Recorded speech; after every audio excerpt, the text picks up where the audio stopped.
What's up? What's up? It's time for Done Way Past Funny with your host, G.D. Fenderson. Join us as we take a look back at the early works of seasoned comedians before they were seasoned with this week's guest, Alice Croydon. It's time to get down and get dope with Done Way Past Funny. Hi, I'm G.D. Fenderson, certified forensic humorist and host of Done Way Past Funny. Thank you for joining us as we continue our interview with actress and comedian Alice Croydon. Enjoy. Anyway. So how did you get the role of Madam X?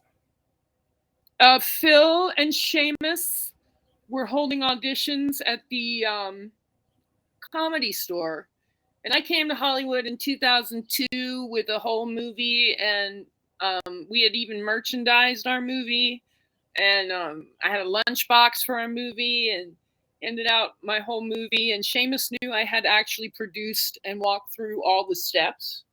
Right. And Phil Messer had everyone at the Comedy Store that was at those auditions improvise. And he said, "You're a Jewish mother dominatrix, go." And that's how it came about. And Andrew Green and I loved it because whether Phil Messer knows it or not, he sort of directed a work of art, much like the play La Ronde, which, starts with one character and leads to another character. And it's these one-on-one vignettes, and then goes around. And so really, that scene did not necessarily change much. It grew. In improvising. I like to improvise things. I improvised all of my work in that. And then Phil said, "Oh, yes, we'll set that." Cool. Yeah, it was fun. It was fun. And I like being in service to other movie makers. So I seized the opportunity and came aboard the production team to help walk us through the best that we were able to toward getting, the money and everything in place. And it's a huge undertaking. I mean, I really respect people like Judd Apatow and, Greta. She directed the Barbie movie. I love that woman's work. Right. Yeah, I know what you're talking about. Can't believe I've gotten her name out. I want to say Greta Thunberg. I'm so embarrassed. That's the boat person. Right. I am. That's the boat person. Yeah. Can't think of her name. It bothers me. Anyway, I admire that. I'm a Fellini filmmaker myself. I don't like I don't want a $20 million budget. That's ridiculous. I would cut that budget, like at the most I want $11 million. That's like a lot of money. That's what Baz Luhrmann made Romeo and Juliet, the modern version, on. That's plenty of money to gross the highest grossing Shakespeare film, Steven Seagal grossed something like $100 million in his first 3 movies, which, interestingly enough, his Japanese last name is Taka, and his full name means Pathway to Prosperity.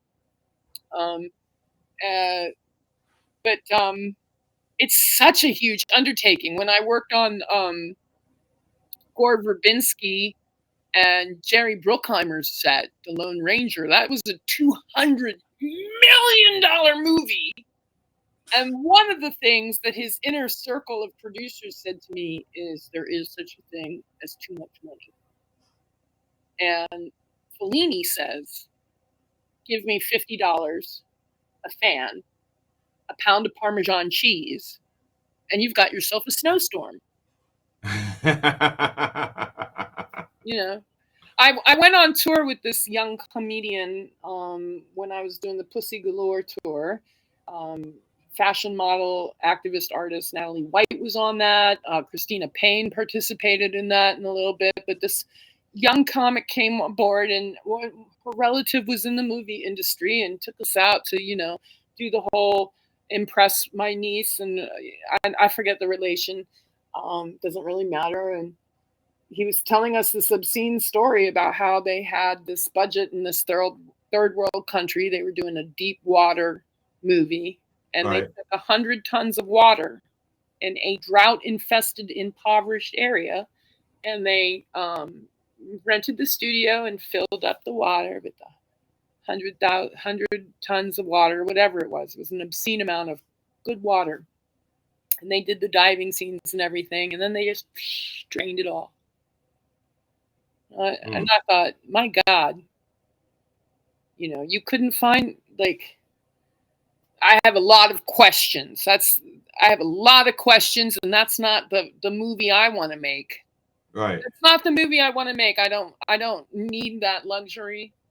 And I saw a lot of that go down on big budget sets, set designers having too many choices. Right. And having no money gets you really creative. Like, yes, one of the things true. I love about my friend Mia Mars is that I was like, Mia, here's this, I want to do this $2 to $3 million movie comedy. It's my homage to Animal House and Young Frankenstein. And I was like, how do I get these expensive locations down? And she came up with the answer. And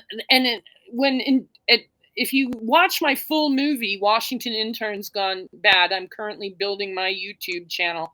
It's in segments places, but you'll see a dolly shot. Well, that was a video camera duct taped on a bicycle seat. And that's genius, and that's passion.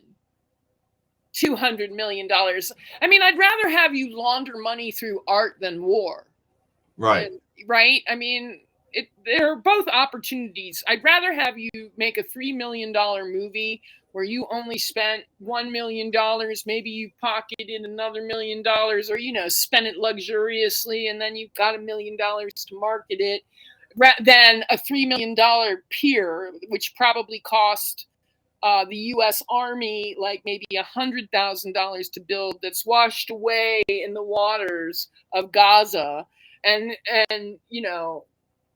like a $3 million pier ain't jack. That's not going to stay. That's money laundering. That was brought to you by Tides detergent, right? I mean, clearly, more like a $30 million pier, right? Am I wrong about that? Like, our just Chesapeake Bridge that we got to rebuild they're talking about $100 million. Right. They're going to build a $3 million. And that's just so that everybody can get their beak wet. Yeah, they're like, look, we'll say it's $3 million and we'll use some duct tape and scaffolding. I know a good production company. They got some good scaffolding. We'll borrow it. It'll look like a pier, and then it'll wash away, and we'll be like, where did the $3 million go? Oh, I don't know. Now, as far as comedy goes, yeah, what is the hardest lesson you've learned about the business of comedy? If you could teach a young person a lesson about the business side of comedy, what would it be? And that's probably not the same answer for both questions. I'd really like an agent. That would be nice. I think it would make things easier on me. I just assume now. Well, I shouldn't say because lesson about comedy. I don't know. I was assaulted a number of times in comedy because I'm a woman. And so protect yourself. Not everyone is your friend. Not everyone likes you. Well, I would say not just protect yourself, but protect others as well. Oh, goddess, yeah. Oh yeah. I see a young woman. I don't like the women in comedy that are. I mean, I understand it. There's only one person on stage. The same thing is wrong with a lot of people's attitudes, but it's not as prevalent in team sports as it is in, say, I don't know, activism and comedy, and I blame it on Stan Lee. I mean, I worship Stan Lee, but I blame it on him because he's made so many great superhero movies. Right. And so we all have the programming from childhood that we're going to be the Superman or the Wonder Woman. It's not Wonder Women. It's not Supermen. It's always that one person that's going to save the world. It's always that one comic with a mic. and really protecting others and understanding that you can't be everything to everyone everywhere at all times. So you find your people. Um, learn, learn. You know, I'm bad at math, and I've spent my entire life in theater and comedy. It would be great if you could learn how to day trade. You know, because then you really have control of producing yourself, Right. and you have control of your work. Right now, I have control of my work, but I'm not in the tax bracket that I would like to be in. Right. Who's that gentleman that's doing so well and he owns all of his work? He's friends with Oprah. Oh, Tyler Perry? Tyler Perry. Ooh! Ah! If I had the same business savvy as Tyler Perry, very, very savvy man, owns all his work. Yeah, that's one Owns his now. work. Like I'm not like a Taylor Swift person, like the music and stuff, but I admire her business sense. Oh yes, genius. Yeah. Love her. Love how hard she works. Tireless. Yeah. There are many lessons to learn in Tyler Perry. Yes. Not giving up. You know, right now I'm hoping that I break forward and I do these bigger budget movies while I'm working on Dime Bag Western. But it's so funny to me that I made a $250,000 movie and hardly anyone was interested in it while I was making it. And I'm making this silly little movie that maybe $12,000 of my friend's money has gone into. Right. And it has way more interest. But I'm doing my passion. And some people will sell out. They think, oh well, and that's their path. Maybe they want to be in someone else's show or movie or whatever. Right. Where they'll wait. You know, they're looking for the political game of finding the approval and then slipping into something that is mainstream. And since maybe I haven't gone mainstream or I have this whole agenda, like I'm not just a comic looking for a movie to be in. I am a comedian that has been studying since the third grade and has like 8 movie projects that I want to cast all my friends in on top of the 2 or 3 movies I've produced on my own already. I just want to make movie after movie after movie after movie. And if you do it right with the right entourage and you have fun in your Right. work, you know, you can do that and still feel like you're vacationing, kind of, I think, maybe. I don't know. Now this is the last question I have for you. Okay. Now, the sense of smell is the most powerful sense that we have as far as triggering memories go. Hey, I have something else. I'm sorry. Can we get to sense of smell in a second? Sure. Yeah. You know, we were talking about how hard I am on myself. One of the hardest lessons in comedy for people many times, although, you know, I'm gracious enough to have learned it. And there's, you know, you think you know, and then you don't know, is, you know, you make mistakes. Who cares? Forgive yourself. That's human nature. It's the 10th Jackson 5 commandment. You know, so what? So you embarrassed yourself. Are you dead? No, not a travesty. Waha, everyone does. Oh well. You know, move past it. Move past yourself. Critiquing right. oneself, you know. We're all pretty young things. We're all Say that pretty again? young. We're all pretty young things. Oh yes. Oh my gosh. Leon Scott played that for me at Haywood Turnip Seed Jr. show and Richie Godbout's Brothers Club. I forget the name of it at the moment. He owns Greg Godbout, he owns the Draft House. And I was so flattered that Leon Scott played pretty young things for me to come out on. Okay, go on. All right, the smell. Okay, now I was just wondering because I like to ask this of people who've been around, and I am wearing perfume. Yes. So, as far as performances go, what is the best smelling place you've performed in, and the worst smelling place you've performed in? Oh, that's funny. That is so funny, and I need to think about it. I'm remembering so many smells now. Okay. Okay, I'm gonna go with worst smelling. the hallway in the historical building that Accidental Chaos is in is musty as Okay. fuck. It's always dust, always dust, always dust. And it's a historical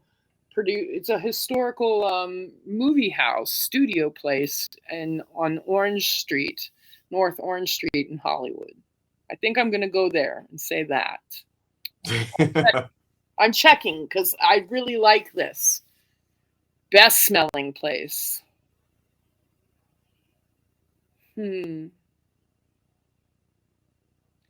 Oh, well, one time a friend of mine, a producer friend of mine, sent me orchids.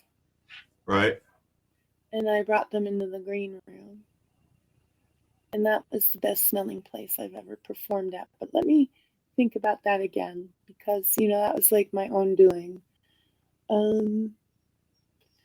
The Kennedy Center, I mean, I performed at the Lab Theater. Here's the real deal, is that I don't know. I love the smell of every theater I'm allowed to be in. I love the smell of every theater I'm allowed to be in. But I will say the bathrooms of Accidental Chaos could use improvement. That's all I'm going to say. That's all I'm going to say. I'm sorry. I'm sorry, Adam Smith. It's not your fault. Teach those men to pee correctly. Now, so I have, like I said, I have pretty much shot my wad when it comes to questions. Now, but before we go, is there any cause or anything that you would like to close on, or a poignant thought, or something that you know? Well, don't stop till you get enough. I mean, here's another thing that maybe I didn't have to learn, because I have no choice but to proceed in art. But just because you're not hitting it like Amy Schumer and you don't have the team, and maybe you're a full-time lawyer or a full-time mom, go out and do your comedy anyway. Go out and be terrible. Who cares? You love it. It's your time on that mic. It's an open mic. You devoted your life to getting a law degree and saving people that have been poorly treated from the justice system. You don't stop your comedy because you're not hitting it. Keep doing it, and you don't know why you're not hitting it.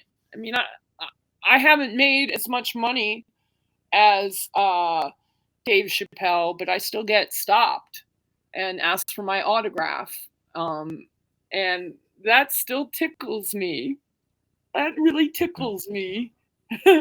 I got recognized from the West Side Comedy Club by a fellow who I've just met. Hi, Trench. I hope you watch this.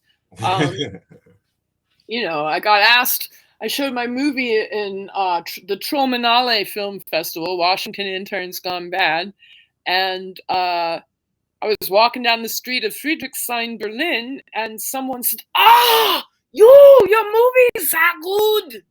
That good. And you don't know who you're saving with your art. That's true. Yes. You might be saving yourself. Keep going. Keep going. Who cares? There's a fine. You got to care and not care at the same time. Yeah. I guess that's my final note. Is that my final note? It doesn't seem care and not care at the same time. That seems. I have to wrap up soon. But what do I want to say on my way out? Fuck. Just enjoy life. Do your best to enjoy life, and do your best to protect your health and your wealth. The health is wealth. Yeah. I mean, it's all stereotypes now. Now I feel like I'm just fizzling out, but it is better to fade away than to burn out. That rock and roll lyric is wrong. Better to burn out than fade away. No. Let's get back to Tito, okay? I said we were going back to Tito, and we didn't get back to Tito, and sometimes I forget Tito, but let's bring it back full circle to Thou Shalt Tito. Okay. Michael, he had a 3-octave range. He could do an entire concert for like 3-4 hours. singing all his songs himself. He Yes. once held a Japanese or Chinese Asian fan by her waist because she jumped onto his lift and was being lifted hundreds of feet unprotected. Wow. While singing on key. But Tito lived longer. And Tito is still. So he wins. Yeah, I mean, he wins. He wins. He's still playing jazz clubs for like $100 a ticket. He's doing whatever he wants. He's laid back. And the point is that you don't have to be the star. You can be the ticket taker, but you're part of the scene. And everybody takes their turn doing their thing, man. Right. Just have a good time. And longevity is sexy. Don't burn out. Yes. Unless you have to. I mean, then please go to the gallows singing a song. I stole this from someone else, and I don't even know who I stole it from. I've been saying it for so long. I'm going to grow old or die trying. I love that. I love that. Amen, women, amoebas. You know, if I had learned to if we learn how to, what is it? Binary fission is how amoebas reproduce, right? Yes. Yes, binary fission. If we would learn how to binary fizz, you know, we'd still be the same ancient thing, just, you know, we'd just, you know, grow apart. Anyway.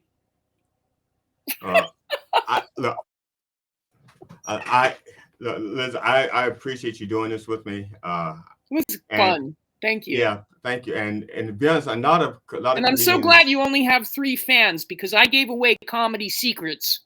Yeah, that's it. That's it. And I guarantee you, one of them is not listening right now. Excellent, excellent. Great. But I appreciate it. And as soon as this is like I said, I'll edit it up and I'll insert. I will be reaching out to you because there's some names you've thrown in here, like your I don't know if it's your sensei, but Mitsugi Satome sensei. Yes, I wouldn't know how to spell that. Oh so yeah. Yeah. Right. So right. So you I would spell say my name Lizzy because I love you. Yeah, of course. Please reach out. Mitsugi, MIT. Not now. I'll have to ask you because I won't. I mean, okay. Go ahead. I have a pen. You can tell me now. MITSUGI Satome SATOME Sensei SENSEI Shihon SHIHON.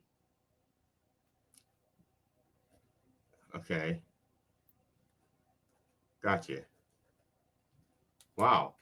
See, and if I had to guess that, well, a lot of times because of people's syntax and so forth, I'll hear something and I'll go like, let me try to, and there'll be like 4 or 5 spelling attempts in trying to get it.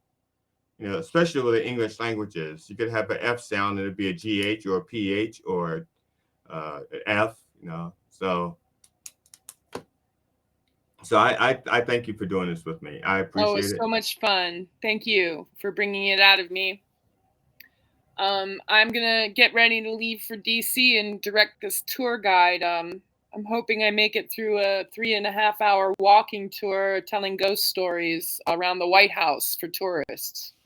I take them to 4 pubs and scare them. If you really want to scare them, there's an open mic. No, I'm just teasing. Oh, right, exactly. All right, so thanks a lot. I really appreciate it, Liz. Yeah, you have a good time, GD. We'll see each other soon, okay? Alrighty. Peace. Bye-bye. Bye.